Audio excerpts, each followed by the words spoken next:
Hi Robert, so this is our coaching call recap video from our recent coaching call.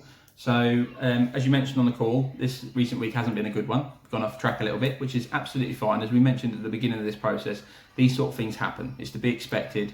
There's no point getting upset about it or anything like that. It's just about, and it all comes down to about how we move forward from this point. So as we discussed on our call, we're going to leave the calorie, protein and workout targets all the same from last week. We adjusted them fresh last week anyway. So we're going to leave them as they are for now, and then we're going to use those to help us move forward this week. The other thing I've got written down is I just need you to upload your measurements and your photos for me. The reason these are so important and the reason why I need these is because, as we discussed on our call, they help me plan how we move forward. So depending on the results we're getting and the measurements and the photos and things like that, that's how I plan our next few steps. So if we're on step 2 now, I'm planning steps 4 and 5, and I use that data to help plan those steps.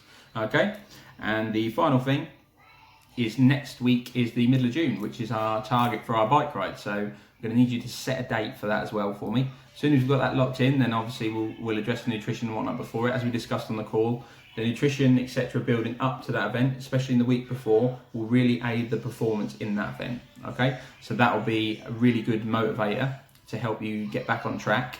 Once we've set that date, and then we've got that in mind. The other sort of thing that will help you, there's 2 things that help the motivation to get back on track. Is one, if you are having a bad day or a bad couple of days, message me. That's what I'm here for. I'm here to support you in any way I can. If you just drop me a message saying, Aaron, look, I'm struggling this week, I've eaten this, or this is tempting me, or I really can't bother to do that, just send me a message and I will help. That's what I'm here for. That's what you pay me for. Okay. And secondly is, if you do struggle when you are having a bit of a bad week, even tonight, sit down and read your original goals that you've set in place and think about why you set them and why you want to achieve them. That is a really good and probably the most popular way to get people back on track after a bit of a wobble. Okay. The most important thing is not to beat yourself up. It happens. We're all human. It's how we move forward from this point that's going to make the difference. Okay. So just to recap, we're going to leave the calories, protein and workout targets the same. We're going to upload the photos and the measurements for me, so then I can start planning our next few stages, and we're just going to set a date for our cycle ride. Okay. If you need anything throughout the week, Robert, just let me know. Other than that, take it easy. Have a good week.